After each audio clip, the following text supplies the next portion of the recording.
जय हिंद दोस्तों, आप सभी का स्वागत है सौरभ सिविल एकेडमी पे 25 जून 2026 के करंट अफेयर्स में। यहाँ आपको जो भी करंट अफेयर्स पढ़ाई जाती है वो बाइलिंगुअल होती है। मीन्स चाहे वो हिंदी माध्यम का बच्चा हो चाहे वो अंग्रेजी माध्यम का बच्चा हो, वो पढ़ सकता है। मीन्स इंग्लिश प्लस हिंदी दोनों विद्यार्थी पढ़ सकते हैं। साथ ही साथ यहाँ पर मैं आपको 30 MCQ कराता हूँ, और ये MCQ जो रहते हैं ये स्टेटमेंट वाइज भी रहते हैं, ये वन लाइनर क्वेश्चन भी रहते हैं और असर्शन रीजन भी रहते हैं। आप कोई भी परीक्षा दे, चाहे यूपीएससी दे, चाहे यूपीपीएससी दे, चाहे आप कोई स्टेट पीसीएस दे, या आप एसएससी या रेलवे कोई भी परीक्षा दे, इन सभी परीक्षाओं के लिए करंट अफेयर्स आपके लिए रामबाण साबित होने वाली है। मैं उम्मीद करता हूं कि अगर आपकी 40 करंट अफेयर्स आती है तो परीक्षा में तो अब 35 क्वेश्चन इसी करंट अफेयर्स से रहेंगे, और आप अवश्य इसको सही करके आएंगे। तो आप इसके नोट्स बनाइए पर डे, इसका रिवीजन करिए। रिवीजन के साथ साथ इसको मतलब क्या है कि अपने दिनचर्या में लाइए, क्योंकि अगर सेशन लेना है तो पेन उठाना है, नोट डाउन करना ही पड़ेगा। क्वेश्चन 1, टॉपिक 1 करते हैं। हेमिस फेस्टिवल 2026। अभी अभी क्या हुआ है कि लद्दाख में एक त्योहार मनाया गया है। इस फेस्टिवल क्या नाम है उसका? हेमिस फेस्टिवल। ये मनाया क्यों जाता है? ये मनाया जाता है क्योंकि लद्दाख में एक एंशियंट मोनेस्ट्री है, इसका नाम है हेमिस मोनेस्ट्री। तो हेमिस मोनेस्ट्री के उस पे क्या है कि मनाया जाता है। अच्छा, दूसरी चीज ध्यान देने वाली ये है कि जो मोनेस्ट्री है हेमिस, ये क्या है? बौद्ध धर्म से। किससे रिलेटेड है? ये रिलेटेड है बुद्ध धर्म से। किससे? बुद्ध धर्म से रिलेटेड है। तो इस बुद्ध मोनेस्ट्री में जो एक बौद्ध गुरु थे जिनका नाम है श्रद्धे श्रद्धे पद्म संभव जी, क्या नाम है? श्रद्धे पद्म संभव गुरु जी है। इनकी जयंती पर ये क्या है मनाया जाता है। इनको गुरु रिम्पोछे भी कहते थे, ये ध्यान रखिएगा, ठीक है। और क्या है कि इनको पद्म संभव कहते हैं। इस कार्यक्रम का उद्घाटन किसने किया? तो वहां के उपराज्यपाल जो है वीके सक्सेना जी द्वारा इसका क्या कार्यक्रम का उद्घाटन किया गया। कौन से त्योहार का? हेमिस फेस्टिवल का। ये फेस्टिवल का नाम याद रखिएगा, फेस्टिवल नाम क्या है? हेमिस फेस्टिवल। फेस्टिवल नाम क्या है? हेमिस फेस्टिवल। चलिए नेक्स्ट क्वेश्चन करते हैं। The historic Hemis festival recently in the news is celebrated to commemorate the birth anniversary of which spiritual leader? गुरु पद्म संभव। हाल ही में चर्चा में रहा ऐतिहासिक हेमिस महोत्सव किस आध्यात्मिक गुरु की जयंती के उपलक्ष्य में मनाया जाता? गुरु पद्म संभव। Consider the following statement regarding the Hemis Festival 2026. It is celebrated annually at the Hemis Monastery in Jammu and Kashmir. ये गलत हो गया ना, ये लद्दाख की मोनेस्ट्री है तो गलत हो गया ना, जम्मू कश्मीर तो होगा नहीं यहाँ पर, तो काट दीजिए। क्या कह रहा है कि 2026 edition was inaugurated by LG VK Saxena. ये बात बिल्कुल सही है कि वर्ष 2026 सेशन का उद्घाटन उपराज्यपाल वीके सक्सेना जी द्वारा किया गया। दूसरा सही है, पहला गलत है। The Hemis festival sacred march dance known as Cham dance. ये बात सही है कि हेमिस फेस्टिवल में एक क्या कहते हैं नृत्य प्रस्तुत किया जिसको छाम डांस कहते हैं। कि ये सब छोटी छोटी चीजें हैं जो आपको ध्यान रखनी पड़ेगी। क्या मतलब छाम डांस? कौन सा डांस? छाम डांस। छाम डांस क्या है कि जो हेमिस फेस्टिवल है इसके उसमें मनाया जाता है छाम डांस। अच्छा, the festival celebrated on the birth anniversary of गुरु पद्म संभव हुई क्रेडिटेड विद इंट्रोड्यूस तांत्रिक बुद्धिज्म तिब्बत। ये बात बिल्कुल सही है कि जो पद्म संभव जी है इनकी बर्थ एनिवर्सरी मनाया जाता है, और इन्होंने तांत्रिक बुद्धिज्म जो है तिब्बत में इंट्रोड्यूस किया था। बात बिल्कुल सही। इसका एक्सप्लेनेशन थोड़ा कि छाम डांस इसलिए किया जाता है क्योंकि उन्हें तांत्रिक बुद्धिज्म नहीं किया था, इसलिए नहीं है। तो सही दोनों है लेकिन उसका एक्सप्लेनेशन नहीं करता है। Next, 7th martial of air force Anjan Singh memorial hockey tournament.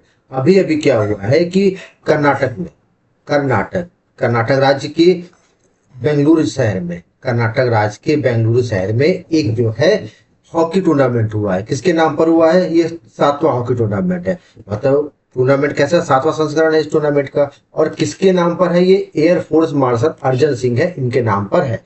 107वीं जयंती, जो अर्जन सिंह जी की 107वीं जयंती है उसके उपलक्ष्य में ये टूर्नामेंट होता है। और 23 जून को क्यों चालू हुआ? क्योंकि आपको पता है कि 23 जून को क्या अंतर्राष्ट्रीय ओलंपिक दिवस मनाया जाता है, तो इसकी उपलक्ष्य में ये चालू हुआ 23 जून से, और 3 जुलाई तक ये चलेगा। अच्छा, इसमें 16 राष्ट्रीय टीमें भाग ले रही। कौन सी टीमें भाग ले रही है?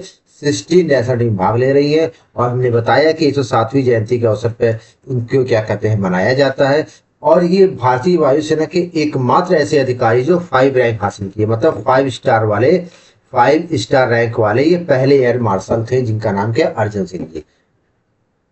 चलिए, force the 7th edition of marshal of air force Arjan Singh memorial hockey tournament 2026 is hosted in which city? Bengaluru. 7वें air force marshal Arjan Singh memorial hockey tournament किस शहर में आयोजित हुआ? बेंगलुरु। किस में आयोजित हुआ? बेंगलुरु में। ठीक, चलिए नेक्स्ट करते हैं। तो ये टूर्नामेंट बेंगलुरु में आयोजित हुआ। अच्छा, नेक्स्ट क्या कह रहा है कि consider the following statement regarding marshal of air force Arjan Singh. He is the only officer in the history of Indian air force to promoted to 5 star. बिल्कुल उचित बात है। वह भारतीय वायुसेना के इतिहास के एकमात्र अधिकारी जिन्हें 5 स्टार रैंक को पदोन्नत किया गया है। बात एकदम उचित है। दूसरा क्या कह रहा है, 2026 memorial tournament mark is 100 birth anniversary. ये गलत हो गया। देखिए हमने कहा ना कि 107वीं इनकी क्या है, 107वीं एनिवर्सरी पे इसको आयोजित किया जाता है। तो क्या पहला सही, दूसरा गलत हो गया। अच्छा चलिए नेक्स्ट करते हैं। The Indian air force regularise organise the Arjan Singh memorial tournament as a national level hockey event. क्या कह रहा है कि भारतीय वायुसेना नियमित रूप से राष्ट्रीय हॉकी स्तर के हॉकी आयोजन के रूप में अर्जन सिंह मेमोरियल टूर्नामेंट का आयोजन करती है। बिल्कुल सही बात है। The Indian air force regularly organise the Arjan Singh memorial tournament and national hockey level tournament. बात तो सही है। क्या कह रहा है कि भारतीय वायुसेना नियमित रूप से राष्ट्रीय हॉकी स्तर के आयोजन के रूप में अर्जन सिंह मेमोरियल का आयोजन कराती है। बिल्कुल सच बात है। अच्छा नेक्स्ट क्या कह रहा है कि Arjan Singh was keen sportsman and serve as president of air force sport control. बिल्कुल उचित बात है ये भी। क्या कह रहा है कि क्यों कराती, क्योंकि अर्जन सिंह जी जो है क्या थे कि एयर फोर्स कंट्रोल बोर्ड के अध्यक्ष के रूप में भी काम किए, इसलिए तो कराती है। ठीक चलिए नेक्स्ट करते हैं। अभी अभी तमिलनाडु में एक इनिशिएटिव लॉन्च किया है जो हमारे न्यूली सीएम है विजय जी, जोसेफ विजय जी, उन्होंने एक इनिशिएटिव लॉन्च किया है। क्या नाम है, थाई मम्मन थंग थंगा मुथित थम्पायल। अच्छा क्या था कि जब ये विजय जी अपना वो किए थे, क्या कहते हैं, मैनिफेस्टो लॉन्च किए थे, तो इन्होंने क्या किया था कि एक इनिशिएटिव लॉन्च किया था वेत्री तमिलगम। क्या लॉन्च किया था, वेत्री तमिलगम। इसी के तहत इन्होंने कहा था कि जब हम सरकार में आएंगे, when I become the CM, तो हम क्या करेंगे, एक जो भी बच्चा सरकारी अस्पताल में पैदा होगा उसको 1 ग्राम की क्या दी जाएगी, गोल्ड रिंग दी जाएगी। मतलब 1 ग्राम की सोने की उसको क्या दी जाएगी, अंगूठी दी जाएगी। अगर कोई बच्चा सरकारी अस्पताल में जन्म लेता है तो उसको सरकार द्वारा सोने की अंगूठी क्या है, दी जाएगी। तमिलनाडु सरकार द्वारा मुख्यमंत्री विजय के नेतृत्व में थाई मामन थंगा मुथित सिस्टम शुरुआत की गई। अच्छा ये तमिल वेत्री तमिलगम के रूप में प्रमुख घटक मैंने बताया कि इनका जो विजन था चुनाव के सही मैनिफेस्टो में, इसमें क्या था, दृष्टिकोण था इनका। अच्छा इसके तहत क्या किया जाएगा, जो भी नवजात पैदा होगा उसको 1 ग्राम सोने की अंगूठी दी जाएगी। अच्छा इसका थाई मामन का मतलब क्या होता है, मामा, मतलब मामा की तरफ से भांजे को एक क्या रहेगा, गिफ्ट रहेगा। अब यही समझ सकते हैं, ट्रेडिशनल गिफ्ट फ्रॉम मैटरनल का, कहते हैं मामा की तरफ से भांजे को क्या gift. Which state government has launched the Thai Maman Thanga Mutte Thittam initiative providing a gold ring to newborn in government hospital? किस राज्य सरकार ने सरकारी अस्पतालों में नवजात शिशुओं को सोने की अंगूठी प्रदान करने वाली थाई मामन थंगा मुत्ते थित्तम पहल शुरू किसने की, तमिलनाडु में जोसेफ विजय जी ने। अच्छा उसके बाद क्या कह रहा है कि consider the following statement regarding the Thai Maman Thanga Mutte Thittam initiative. It was launched under the governance vision title Vetri Tamilagam. उचित बात है, बिल्कुल सही है कि इसे वेत्री तमिलगम नामक शासन विजन तहत लॉन्च किया गया था। इट प्रोवाइड 5 ग्राम, ना ना ना ना, गोल्ड कॉइन नहीं भैया, 1 ग्राम सोने की अंगूठी, पहला सही। ठीक है next, welfare scheme like Thaimaman Thanga Mutti Thittam encourage institution deliveries in government health care facility. सही बात है, कल्याणकारी योजनाएं सरकारी स्वास्थ्य सुविधा में संस्थागत प्रसव को बढ़ावा देंगी। बात एकदम उचित है, क्योंकि संस्थागत प्रसव से मातृ मृत्यु दर में कमी आएगी और लोगों को क्या मिलेगी, लेकिन एम क्या है, संस्थागत प्रसव होगा। इस संस्थागत प्रसव का मतलब होगा अस्पताल में प्रसव। ठीक है, मतलब क्या होगा, अस्पताल में प्रसव। जब अस्पताल में प्रसव होगा तो उसको संस्थागत प्रसव कहते हैं। तो उसमें जब डिलीवरी होगी तो मोर्टेलिटी रेट एमएमआर जो है वो क्या होगा, मातृ मृत्यु दर, शिशु मृत्यु दर, ये सब क्या होगा, कम होगा। तो इससे लोगों में जागरूकता बढ़ेगी। इसी वजह से इसको क्या किया गया, लॉन्च किया गया। ग्लोबल प्रेस्टीज अवार्ड, अभी अभी क्या किया गया कि ग्लोबल प्रेस्टीज अवार्ड शुरू किया गया। क्या शुरू किया गया, ग्लोबल प्रेस्टीज अवार्ड शुरू किया गया। मतलब ये हमारे देश में एक लोग को दिया गया है। किनको दिया गया है, ये पहले होती है अवार्ड किसका, ग्लोबल प्रेस्टीज अवार्ड। ये अवार्ड है यूके का, यूनाइटेड किंगडम, तो लंदन से पुरस्कार जारी किया जाता है। ये पुरस्कार कहाँ जारी होता है, यूके जारी होता है। अच्छा इसको मिला किसको है ये पुरस्कार, ये अभी अभी जो बिहार क्रिकेट बोर्ड एसोसिएशन के हेड हैं हर्षवर्धन जी, इनको मिला है। मतलब कि ये अवार्ड किसको मिला है, हर्षवर्धन जी, जो बिहार क्रिकेट एसोसिएशन के क्या अध्यक्ष है। ये पुरस्कार प्रदान कहाँ किया जाता है, ये हाउस ऑफ लॉर्ड, जैसे हमारे देश में राज्यसभा है वैसे ही यूके में क्या है कि हाउस ऑफ लॉर्ड्स है। तो वहां के हाउस ऑफ लॉर्ड में यूके पार्लियामेंट में इसको क्या ऑनर किया जाता है। अच्छा इनको क्यों मिला है, क्योंकि इन्होंने क्या किया, विजन भारत 2047 के लक्ष्यों को क्या किया है, अपने मतलब जो ये लक्ष्य भारत का, vision of Bharat at the rate 2047, मतलब जब भारत के 100 साल आज़ादी के हो जाएंगे, 100 ईयर, तो क्या किया है कि उसका जो विजन है, इन्होंने उसमें कंट्रीब्यूशन दिया है, इन्होंने अपना योगदान दिया है। इसी वजह से क्या है कि इनको जो है क्या ग्लोबल प्रेस्टीज अवार्ड से क्या किया गया, सम्मानित किया गया है, जो लंदन का अवार्ड है, यूके से जारी होता है। हर्षवर्धन हुआ recently conferred with global prestige award है UK parliament is the head of which organisation, Bihar cricket association. हाल ही में यूके संसद में ग्लोबल प्रेस्टीज अवार्ड से सम्मानित किए गए हर्षवर्धन किस संगठन के प्रमुख है, Bihar cricket association, BCA. Consider the following statement regarding the global prestige award, the award was presented at the house of Commons, गलत जवाब, हाउस ऑफ लॉर्ड्स की बात की गई ना। देखिए छोटी छोटी चीजें हैं, लेकिन अगर इसको आप ध्यान नहीं देंगे तो आप गलत कर बैठेंगे, ठीक है। It was awarded recognise the contribution toward national vision Bharat 2047, ये बात सही है, Bharat at the rate 2047 click किया गया, तो पहला गलत, दूसरा सही, दूसरा ओके हो गया। इतने अच्छे क्वेश्चन मैं आपके लिए बना के लाता हूं कि आप विश्वास करिए कि अगर जिस तरह से पैटर्न भी अगर आप पढ़ रहे हैं तो एग्जाम में शायद ही कोई क्वेश्चन आपका जाए, ये मैं आपसे वादे के साथ कहता हूं। International platform like UK parliament, house of lords और occasionally honoured Indian leader working on national development framework. बिल्कुल सही बात है, यूके संसद क्या है कि भारत के ऐसे नेताओं को, ऐसे लीडर्स को, मतलब जो राष्ट्रीय योगदान दे, देश में योगदान दे रहे हैं, डेवलपमेंट में, विकास में, राष्ट्रीय उन्नति में, तो उनको अवार्ड करती है, बात बिल्कुल सही है। और इनको मिला क्यों है, comprehensive blueprint aim at transforming India into, मतलब भारत को, मतलब शताब्दी पूरा होने पे भारत को एक मतलब वैश्विक स्तर पर एक विकसित राष्ट्र में बदलना चाहिए, लक्ष्य है, ये बात बिल्कुल सही है। लेकिन सही दोनों है, लेकिन इसी वजह से ऑनर करते ये नहीं ना, ये हमेशा इसलिए तो ऑनर किया नहीं जाता है, तो ए आर दोनों सही है, लेकिन एक्सप्लेनेशन नहीं है इसका। Shri Ambabai temple development project, अभी अभी क्या हो गया कि महाराष्ट्र में, कहां पर, महाराष्ट्र।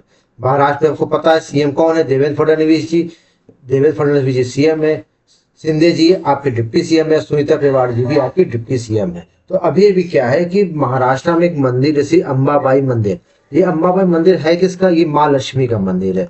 इसका मंदिर है ये माता लक्ष्मी का मंदिर है। माता लक्ष्मी किसकी देवी है, धन्य धान्य की देवी है, ये धन्य धान्य की देवी है। अच्छा, तो इस मंदिर का जीर्णोद्धार करने के लिए Shri Ambabai temple development project शुरू किया गया है। अच्छा, इसमें क्या है कि सरकार का एम क्या है कि सांस्कृतिक कार्यक्रम में विकास भी विरासत भी, मतलब विरासत ही बना के रखना है। ऐसा नहीं कि मंदिर को की विरासत डिस्टर्ब कर दे, मूर्तियों में कुछ चेंज ले आए, ऐसा हमें कुछ नहीं करना है। हमें विकास भी करना है, मतलब जीर्णोद्धार भी करना है, और विरासत भी बचा के रखनी है। इसका उद्घाटन किसने किया, गृह मंत्री अमित शाह जी द्वारा, जो गृह मंत्री के साथ साथ सहकारिता मंत्री भी है, मिनिस्ट्री ऑफ कोऑपरेटिव्स के मिनिस्टर भी हैं। इसमें देवी लक्ष्मी की प्राचीन मंदिर की मूर्ति है, जो किससे बनी है, ये ब्लैक पत्थर से बनी, ये भी ध्यान रखिएगा, किससे बनी है, ब्लैक पत्थर से।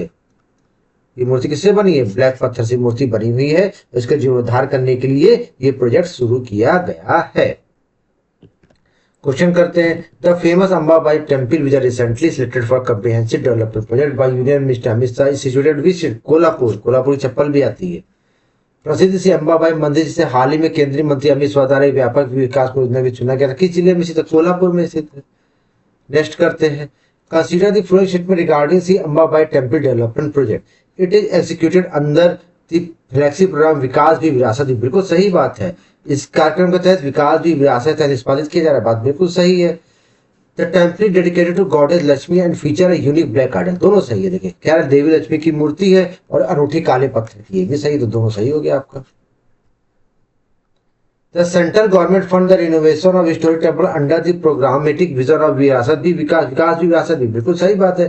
केंद्र सरकार द्वारा विकास भी विरासत कार्यक्रम के तहत, विजन के तहत ऐतिहासिक मंदिरों के जीर्णोद्धार के लिए सरकार धन देती, बिल्कुल उचित बात है। क्यों धन देती, क्योंकि सरकार का एम है टूरिज्म बढ़ाना, ऐतिहासिक पहचान को बनाए रखना, स्थानीय अर्थव्यवस्था को मजबूत करना, मतलब लोकल इकोनॉमी को स्ट्रेंथ करने के लिए सरकार करती है, तो बात बिल्कुल सही, इसलिए तो ये प्रोग्राम चालू किया, तो ये सही अर्थ दोनों इसका क्या है, एक्सप्लेनेशन भी है। ठीक, QS world future skill index 2027, अभी अभी क्या है कि QS world future skill index 2027 launch किया गया है। अच्छा, इसको क्यों लॉन्च किया गया है कि मतलब देखिए पहली बात तो फ्यूचर स्किल के बारे में बात करता है कि मतलब भविष्य में क्या स्किल की रिक्वायरमेंट है, क्या होनी चाहिए। अब आपको पता है कि फ्यूचर की स्किल इस समय क्या है, सबसे ज्यादा किस पे फोकस हो रहा है, कृत्रिम बुद्धिमत्ता, आर्टिफिशियल इंटेलिजेंस।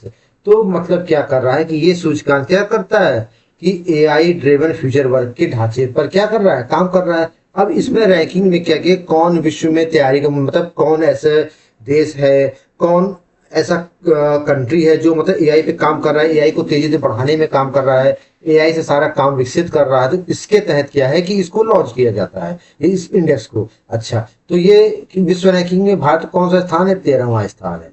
अच्छा देखिए, मतलब भारत की रैंकिंग कौन है एआई के प्रिपेयर्डनेस में, मतलब कि एआई की त्वरितता पे, तत्परता पर उसको लागू करने में 13वीं स्थान है इसका। अच्छा, और वैश्विक स्तर में जो टॉप 15 कंट्री है, टॉप 15 कंट्री में साउथ एशिया में भारत एक ओनली कंट्री है जो टॉप 15 में शामिल है। India was only country to include in top 15 rank among South Asian country. South Africa नहीं, सॉरी, ये साउथ एशियन कंट्री है, साउथ एशियन कंट्री ना, साउथ एशियन कंट्री में भारत ऐसा पहला देश है।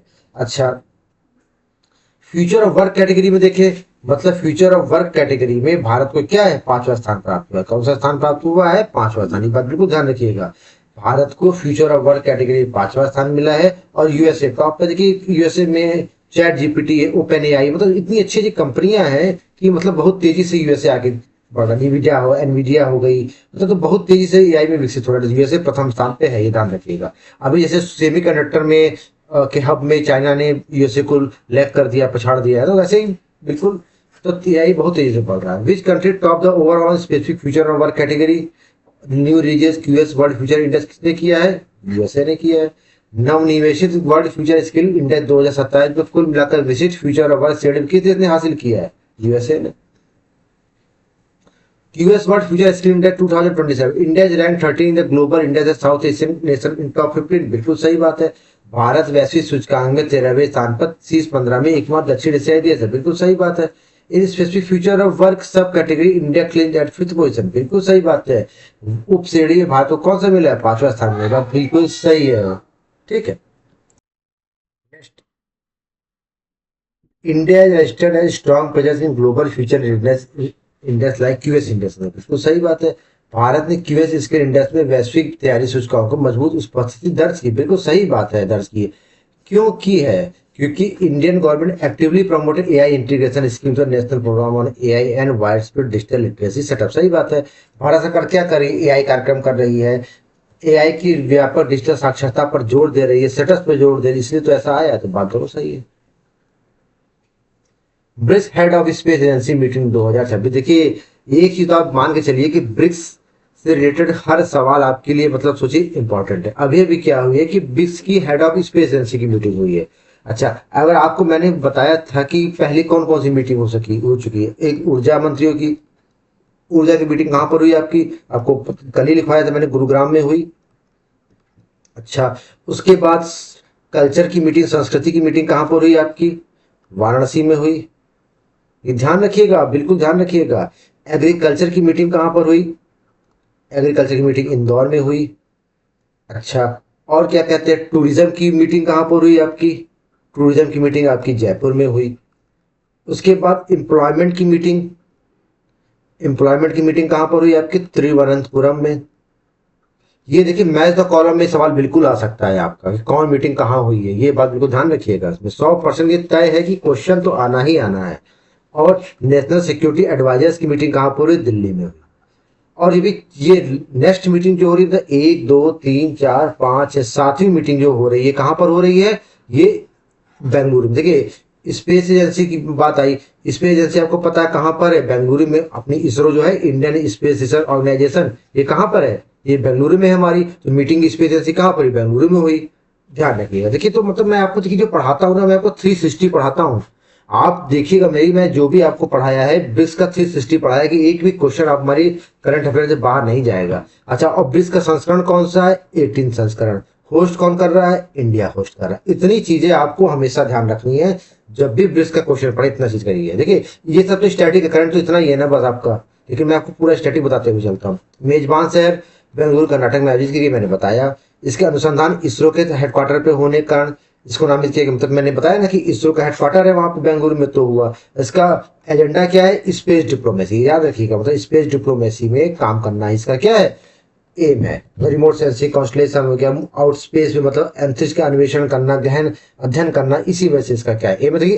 करंट तो आपका इतना ही है, लेकिन ये जो अभी बीत रहा है कि मीटिंग कहाँ कहाँ हो रही है, बिल्कुल ध्यान रखिएगा आप। 360 पढ़िए बिल्कुल, आप लोग सेशन लेना है तो। Where was the BRICS head of the space agency held, BRICS head of the space agency meeting कहाँ हेल्ड हुई है? बेंगलुरु इंडिया। कहाँ पे? बेंगलुरु कर्नाटक में।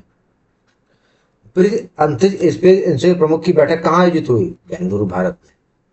Consider the following statement regarding the BRICS Space Cooperation Program. The 2026 meeting was held in New Delhi under the India-Man chairmanship. गलत। BRICS corporation framework की बात कर रहा है तो कहाँ हुई? यहाँ पे थोड़ी हुई, अभी हमने देखा कहाँ पर हुई? बेंगलुरु में। 2026 की बैठक भारत के नई दिल्ली में आयोजित की गई थी। गलत जवाब। The main goal of 2026 meet was advance mutual space diplomacy. ये बात सही है बिल्कुल कि 2026 की बैठक का मुख्य लक्ष्य क्या है? स्पेस डिप्लोमेसी, मतलब अंतरिक्ष कूटनीति। तो क्या है? केवल आपका दूसरा सही हो गया। Bengaluru was chosen as the venue of the BRICS head of the space agency meeting। बिल्कुल सही बात है, क्योंकि बेंगलुरु क्या हेडक्वार्टर ऑफ द इसरो है, इसलिए चूज किया गया। देखिए सिंपल क्वेश्चन है, ब्रिक्स अंतरिक्ष एजेंसी के प्रमुख बैठक में बेंगलुरु को आयोजन स्थल के रूप में चुना गया। क्यों चुना गया भैया? क्योंकि बेंगलुरु इसरो का मुख्यालय है। सिंपल क्वेश्चन, बहुत अति सिंपल है। देखिए अभी अभी एक महान व्यक्ति इनका निधन हो गया है, जिनका नाम क्या था? फ्रैंकोइज एंगर्ट। ठीक है, फ्रैंकोइज एंगलर्ड इनका नाम था, इनका निधन हो गया। ये बहुत ही महान वैज्ञानिक थे, ये नोबेल पुरस्कार विजेता है। और इनका नाम क्या? फ्रैंकोइज एंगलर्ड नाम है इनका। इनका 93 वर्ष की आयु में निधन हो गया है। ये भौतिकी के वैज्ञानिक है और नोबेल पुरस्कार के विजेता है। अच्छा, इन्होंने किस चीज की खोज की थी? पहली बात तो कहाँ से? बेल्जियम। बेल्जियम का कैपिटल क्या है? ब्रुसेल्स, याद रखिएगा। ठीक है, इन्होंने क्या है कि क्वांटम फिजिक्स में काम, किसमें काम किया था इन्होंने? क्वांटम फिजिक्स में। इनके योगदान के लिए इनको नोबेल मिला था। लेकिन क्या योगदान दिया था इन्होंने? इन्होंने हिग्स बोसॉन की खोज की। आपने नाम सुना होगा हिग्स बोसॉन, इसको गॉड पार्टिकल कहते हैं ना। कुछ दिन पहले आपने सुना होगा लार्ज हेड्रन कोलाइडर मशीन है, धरती के अंदर लगी हुई है, धरती पूरी नष्ट हो जाएगी। सुना होगा ना सर? ठीक है ना, इस संस्था से रिलेटेड थी ये। ठीक है ना, तो इसकी इन्होंने हिग्स बोसॉन में जो इन्होंने खोज की थी गॉड पार्टिकल की, उसी के लिए इनको क्या मिला था? नोबेल पुरस्कार मिला था। ठीक है, अच्छा, तो इसी वजह से क्या है कि नोबेल पुरस्कार मिला था हिग्स बोसॉन की खोज में। क्वांटम फिजिक्स के वैज्ञानिक थे, बेल्जियम के रहने वाले थे, और अभी 93 वर्ष की आयु में इनका क्या हो गया? निधन हो गया। Franklin Englert, who was recently passed at 23, won the Nobel Prize in Physics for the contribution of the which fundamental particle? Higgs boson। ये फंडामेंटल पार्टिकल है हिग्स बोसॉन। 93 वर्ष की आयु में निधन से वाले फ्रैंकलिन एंगर्ट किस मूलभूत कण की खोज में अपने योगदान के लिए भौतिक नोबेल पुरस्कार जीता? किसके लिए? Higgs boson. Consider the following statement regarding the theoretical physics Francois Englert। He hailed from the France। गलत जवाब। तो तुरंत क्या आ गया? फ्रांस से थोड़े थे ये, बेल्जियम से। बेल्जियम अपने Brussels. The empirical proof contributing his Higgs boson theory by established by large hadron collider. देखिए इसी मशीन द्वारा इनकी हिग्स बोसॉन थ्योरी प्रूफ हुई थी। ये बात बिल्कुल सही है कि देखिए बोसॉन सिद्धांत की पुष्टि करने वाले अविभाज्य प्रमाण 2012 में लार्ज कोलाइडर हेड्रन द्वारा स्थापित किए गए थे। बात बिल्कुल सही है। तो केवल क्या हो गया? दो सही हो गए। Higgs boson is popularly known as mainstream media for god particle. बात बिल्कुल सही है, गॉड पार्टिकल के रूप में इसको जाना जाता है हिग्स बोसॉन को। बिल्कुल सही बात है। It is the fundamental particle associated with the field which कि मास टू द एलिमेंट्री पार्टिकल। ये हिग्स से जुड़ा एक मूलभूत कण है जो अन्य प्राथमिक कणों का द्रव्यमान प्रदान करता है। क्योंकि क्या है, देखिए ये बेस पार्टिकल है, ये जुड़ते जुड़ते और पार्टिकल्स को क्या प्रोवाइड करेगा? एक मास प्रोवाइड करेगा या नहीं करेगा? इसी का क्या है? इसी क्या है? हिग्स बोसॉन क्या है? गॉड पार्टिकल है। ये और पार्टिकल को क्या कर रहा है? अपना वजूद प्रोवाइड कर रहा है। इसलिए क्या हो गया? ये भी दोनों से इसका एक्सप्रेशन कर रहा है। Next question, India first 3D printed artificial reef model. अभी अभी क्या हुआ है कि भारत ने तमिलनाडु में एक आर्टिफिशियल 3D प्रिंटेड कृत्रिम रीफ मॉडल स्टैब्लिश किया है। पहली बात कहां पर किया? रामनाथपुरम तमिलनाडु में। रामनाथपुरम तमिलनाडु में एक कृत्रिम 3D printed reef model establish किया है। देखिए इसका एम क्या है? पहली बात तो एम है इसके बायोडाइवर्सिटी, मतलब जैव विविधता बनी रहे। दूसरी चीज क्या है कि इससे पर्यटन वगैरह बढ़ेगा, टूरिज्म वगैरह बढ़ेगा। इस एम से इसने स्टैब्लिश किया है। अच्छा, कहां पर कैसे स्टैब्लिश करेगा? 2 नॉटिकल मील्स की दूरी पर, मतलब 2 नॉटिकल माइल। जैसे मान लीजिए कि सीमा है तमिलनाडु की आपके, इस सीमा से लगभग 2 नॉटिकल मील की दूरी पे क्या करेगा? इसको स्टैब्लिश करेगा। अच्छा, इसको मतलब इसके क्या है? समुद्र के अंदर जैसे होता नहीं, समुद्र के अंदर ऐसा पारिस्थितिकी तंत्र आर्टिफिशियली बनाया जाएगा कि जो भी समुद्री जीव है वो ये समझे कि ये हमारा घर है, इसमें वो रह सके, ब्रीड कर सके। इस वजह से क्या है कि बिल्कुल कृत्रिम तरह से आर्टिफिशियली को नेचुरल लुक दिया जाएगा। आप ये समझिए सीधे सीधे, ठीक है। इसको कौन करेगा? तो तवस्ता, ये तवस्ता जो है, एक जो है तवास्ता जो है तमिलनाडु का एक क्या है, एक स्टार्टअप है, ठीक है, डीप टेक स्टार्टअप। इसके द्वारा ये क्या किया जाएगा, इसको निर्मित किया जाएगा। इसमें जानवरों का आवास निर्माण करना, जैव विविधता बढ़ावा देना, मैंने बताया ना टूरिज्म वगैरह को, इसलिए क्या किया जाएगा। ये ध्यान दीजिएगा, ये तमिलनाडु का स्टार्टअप है और बिल्कुल आर्टिफिशियली रूप से जानवरों को, जो मैरीन एनिमल्स है, उनको नेचुरल एनवायरमेंट प्रोवाइड किया जाएगा। India first 3D printed artificial leaf model being deployed over Tamil Nadu coast which district? Ramanathapuram. Bharat का पहला 3D प्रिंटेड कृत्रिम लीफ मॉडल तमिलनाडु की जिले तक स्थापित किया जाएगा, रामनाथपुरम में। Consider the following statement regarding 3D printed artificial reef model. They are being installed at the distance of 2 nautical miles from the ocean coast. बिल्कुल सही बात है। इसे समुद्री तट से 2 समुद्री मील की दूरी पे स्थापित किया। अच्छा ये देखिए, 1 नॉटिकल माइल में कितना होता है, याद रख लीजिए 1.8 किलोमीटर। ये ध्यान रखिएगा, 1 नॉटिकल माइल में 1.8 किलोमीटर होता है। The project was engineered by Tavasta Specialized Startup based of Tamil Nadu. ये बात भी सही है, इस परियोजना को तमिलनाडु के विशेष स्टार्टअप तवास्ता द्वारा इंजीनियर किया गया। ये बात बिल्कुल सही है। चलिए नेक्स्ट करते हैं, artificial reef increasing introduced by marine scientist into degraded ocean zone. क्या कह रहा है कि समुद्री वैज्ञानिक द्वारा निर्मित महासागरीय क्षेत्रों में कृत्रिम चट्टानें तेजी से स्थापित की जा रही है। बात बिल्कुल सही है। क्यों किए जा रहे हैं भैया? क्योंकि ये प्राकृतिक प्रवाह संचय की नकल कर रहे हैं, ताकि समुद्री जीव का आश्रय, प्रजनन आधार, भोजन आवास मिल सके। मैंने आज बताया ना, ताकि उनको ऐसा फील हो सके कि यही हमारा आवास है, वो अपना ब्रीडिंग कर सके। मतलब एक तरह से एक आर्टिफिशियल इकोसिस्टम तैयार किया जा रहा है। उसके क्या, एक भी दोनों सही हो गया। आज की last topic, Bengaluru Kempegowda international airport ranking. अब ये भी क्या हुआ है कि जो बेंगलुरु केम्पेगौड़ा अंतरराष्ट्रीय हवाई अड्डा, आप अगर इस एयरपोर्ट को देखेंगे, कभी नेट पे सर्च करके देखिएगा, तो पता कितना खूबसूरत एयरपोर्ट है कि क्या बताया जाए। तो अभी अभी क्या है कि इस एयरपोर्ट को वैश्विक मान्यता मिली है। इसको वैश्विक स्तर पर तीसरा सबसे बेस्ट फेवरेबल फैमिली एयरपोर्ट माना गया है। मतलब परिवार के लिए सबसे फेवरेबल एयरपोर्ट कौन सा है? केम्पेगौड़ा अंतरराष्ट्रीय हवाई अड्डा, जो कहां पर स्थित है? ये आपके बेंगलुरु कर्नाटक में स्थित है। ध्यान रखिएगा इतना। अच्छा, इसमें पैरामीटर क्या क्या होते हैं? जैसे मान लीजिए हमने किसी को बोला है कि भैया आप इस अच्छे हैं, तो क्यों अच्छे हैं भैया? तो अच्छे इसलिए क्योंकि यहाँ पे सिक्योरिटी सिस्टम अच्छा है, पैसेंजर का इंटरटेनमेंट अच्छा होता है, बच्चों को अच्छा इंफ्रास्ट्रक्चर मिलता है, और एक हॉस्पिटैलिटी मतलब क्या है कि जो भी वहाँ की स्टाफ वगैरह है, उनका बात करने का तौर तरीका, सुविधाएं, इन सब के आधार पर इसको क्या किया गया है? 3rd रैंक वैश्विक स्तर पर दिया गया है। अच्छा, और वैश्विक स्तर पर पहला कौन है? तो वांता हवाई अड्डा। कहाँ के? हेलेंस्की कहाँ किया? फिनलैंड की। और भारत और फिनलैंड का जो वांता एयरपोर्ट है, इसने शीर्ष स्थान हासिल किया है। और बाकी भारत का जो राजीव गांधी इंटरनेशनल एयरपोर्ट है हैदराबाद का, इसको 4th स्थान मिला। ठीक, क्वेश्चन करते हैं, विच international airport placed the top rank globally in the best airport family friendly airport? कौन सा है? वांता एयरपोर्ट, हेलेंस्की, फिनलैंड। ध्यान रखिएगा। Best favourable family friendly airport सूचकांक में वैश्विक स्तर पर किस अंतरराष्ट्रीय हवाई अड्डे को स्थान मिला है? वांता एयरपोर्ट, हेलेंस्की को। Consider the following statement regarding the family friendly airport. Bengaluru Kempegowda international airport rank 3rd globally. बिल्कुल सही बात है। बेंगलुरु के केम्पेगौड़ा हवाई अड्डे को वैश्विक स्तर पर तीसरा स्थान मिला है, 100% सही बात है। हैदराबाद का राजीव गांधी इंटरनेशनल एयरपोर्ट को 4थी पोजीशन मिली, ये बात भी बिल्कुल सही है। जो राजीव गांधी एयरपोर्ट है, उसको कौन सा स्थान मिला? 4था स्थान मिला। तो AR दोनों सही है। राजीव गांधी को कौन सा स्थान मिला है? 4था स्थान मिला है भारत में। और वैश्विक स्तर पर वांता एयरपोर्ट क्या है? पहला। ये भी ध्यान रखिएगा आप। अच्छा, major airport in India such Bengaluru and Hyderabad are scoring high position of global hospitality metric. बिल्कुल सही बात है। क्या कह रहा है कि भारत के प्रमुख हवाई अड्डे जैसे बेंगलुरु और हैदराबाद वैश्विक आतिथ्य में उच्च मानक स्थान प्राप्त करें। बिल्कुल सही बात है, क्योंकि निजीकृत मॉडलों, आधुनिक टर्मिनल सेटअपों से निरंतर बुनियादी ढांचों में सुरक्षा और मनोबल मनोरंजन सुधार को अनुकूलित किया। सही बात है, सुधार हो रहा है, मनोरंजन हो रहा है, इसी वजह से क्या अनुकूलित हो रहा है कि नहीं हो रहा है, इसी वजह से इनको प्रथम स्थान मिला हुआ है। तो इस तरह से हमने आज करंट अफेयर्स कंप्लीट किए। PDF आप इसके टेलीग्राम पे हमारी मिल जाएगी, सौरभ सिविल एकेडमी पे। हमारे करंट अफेयर्स बहुत ही ऑथेंटिक है, आप विश्वास करिए। आप और भी चैनल्स पे जाइए, पढ़िए, लेकिन आपको 30 MCQ तो नहीं कराएगा।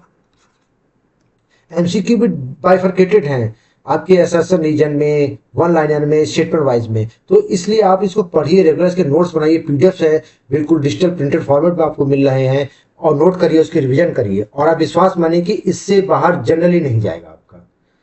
तो फिर मिलते हैं कल के करंट अफेयर्स में। फिर तब तक के लिए जय हिंद, जय भारत। हमारे चैनल में और भी लेक्चर चल रहे हैं, इनको भी आप ज्वाइन कर सकते हैं। यूपी स्पेशल चल रहा है, पत्र लेखन श्रृंखला खत्म हो चुकी है, होने वाली है। लास्ट टॉपिक प्रतिवेदन बचा है, उसके बाद मैं आपका निबंध लेखन चालू करूंगा। ठीक है, चलिए मिलते हैं, तब तक जय हिंद, जय भारत।